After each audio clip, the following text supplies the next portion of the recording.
اعوذ بالله من الشیطان اللعین الرجیم. بسم الله الرحمن الرحیم. من عرف نفسه فقد عرف ربه. هر کس که خود شناخت گویا پروردگار عالم را شناخت.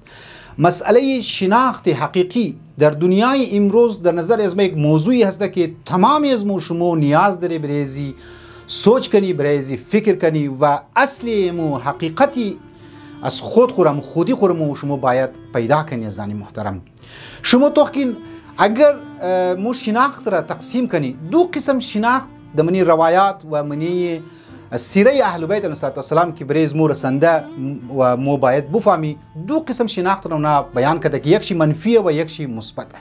منفی امی شناختی کارت والا خودی است که منیشی نام انسان مایا، نام والدین شی مایا، کوالیفیکیشن شی مایا، نام قوم شی مایا.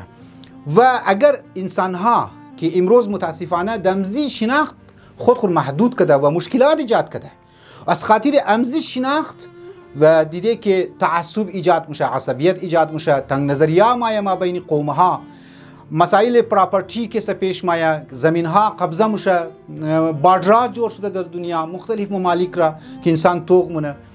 در حالی که اگر صحیح شناختی که اهل بیت دزمو شما رسند و او شناختی حقیقی انسان است، شناختی که انسان بفهمه که ما واقعا این جسمی از ما، اعضا و جواری از ما، یک محدود قومی از ما، این شناخت نیست. عزیزان من، برادران من، شناخت یعنی منی وجود و روح انسان، یعنی طرفدارهای اقدارهای انسانی، طرفدار ایثار باید باشه، طرفدار مروت باید باشه، طرفدار عدالت باید باشه، طرفدار برابری باید باشه و متوجه باشه که شناخت حقیقی از ما ایه که ما خود در کمال الهی برسندنم، به طرف خداوند متعال برسم و اهل بیت علیهم السلام یا انبیاء علیهم السلام یا دیگه اولیاء الله که هم ده مردمزی شناختی حقیقی میخواه برسندن که مو بوری ده کمال برسی، ده کمال الهی برسی. کمال الهی چی؟ یعنی تمام خوبیون که مرکز که پروردگار عالم ذات چیست مود باید ده ازو خود رسندنی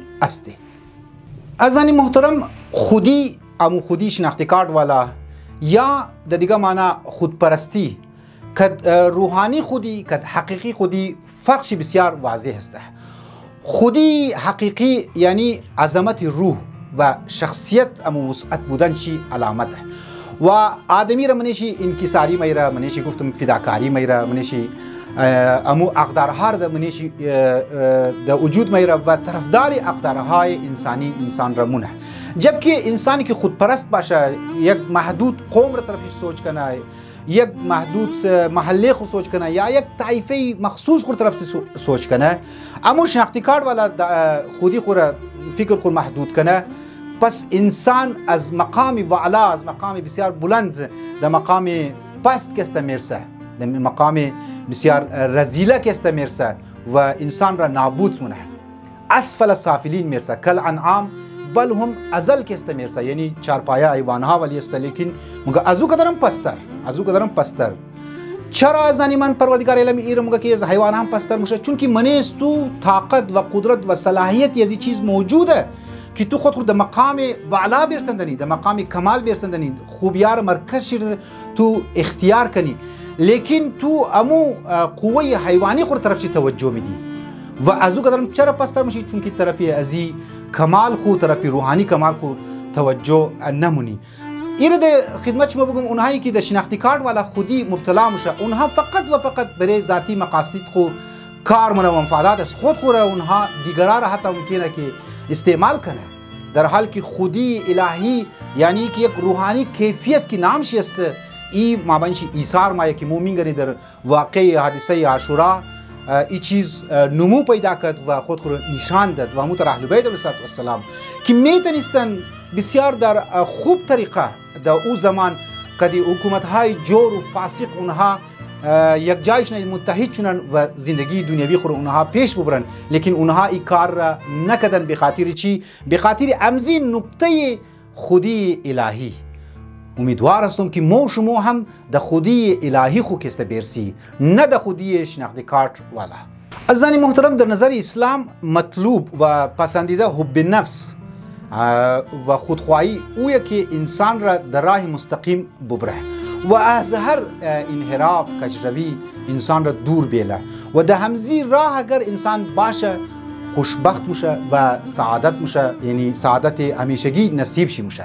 لذا کوشش انسان ها اگر امیم بود طرف روحانی خودی خور اگر اینها سفر طی میکردن و حقیقت خور اینها پیدا میکرد، امروز در دنیا به خاطر مسائل مادی، به خاطر مسائل اقتصادی، به خاطر امزو حب نفس حیوانی خو دیگه اقوام را اینها غلام جور نمیکردن و برای دیگه ملکا چرایی نمیکردن، دیگه را استثمار نمیکردن، صلاحیت ها شیرا یعنی دیگه ملکا را عوام شیرا.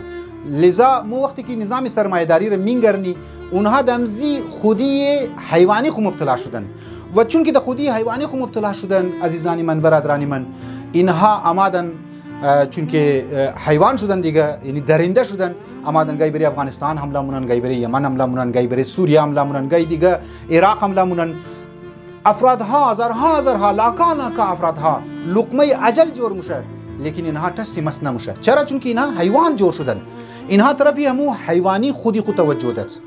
اگر منی معاشی اسمو بری ملکی اسمو اگر مو میگنی عوام پاکستان در بدر است، عوام پاکستان گرسنه است، عوام پاکستان فقیر است، در بال کی تو کنی اونها همیه که اونها برای مفادات خو کار مونه. چرا برای مفادات خو کار نه؟ به خاطر ازی که اونها دمزو خودی حیوانی خو مبتلا شدن، اینقدر غرق شدن به حب نفس حیوانی خو که حب خودی حقیقی خو را اونها فراموش کردن، فطرتی که خدا جو هست او را اونها فراموش کردن و مومین گرنی که وقتی از راه مستقیم اینها دیگه را رفت دمنی ملک عزیز پاکستان چی در بدریا و چی خاک بسری ها در مایه بری عوام پاکستان و مردم در بدر هستند. این از خاطر امزی خودی حیوانی است. لذا موم کوشش کنی زنی من که خودی حقیقی خور پیدا کنی، شناختی حقیقی خور پیدا کنی. شناخت را محدود نکنیم به یک قوم، شناخت را محدود نکنیم به یک طایفه. البته هرچند که انسان کد قوم خو را دوست داره، من نمیگم انسان قوم خو دوست نداشته باشه، لیکن اگر انسان قوم پرست شد، اگر انسان نیشنالیست شد، اگر انسان افراد کرد در امزی قوم پرستی خو یا در قوم خو و اقدارها را پشت سر هشت دیگه طرفش توجه نکرد، یا چون باشه که ازو بعد برای فیملی خو، برای اطراف فیملی خو، زن برای شوهر خو، شوهر برای زن خو و رشته دارها و دوستها قبیله ها اینها ما بین خود جگړه مونه و هر کس برای مفادات خو کوشش مونه و در زیرا بسیاری از افرادها ممکنه لقمه اجل جور شونه. پروردگار عالم توفیق بده که مو مستاق ازی حدیث جور شنی که من عرف نفسه فقط عرف ربه. هر کس که خود شناخت حقیقی نه شناخت کارد والا او خدا را میشناسه و انسان که خدا را شناخت او در کمال میرسه. انسان که در کمال رسید دنیا گلزار میشه، دنیا امن پیدا میشه. والسلام علیکم و رحمت الله و برکاته.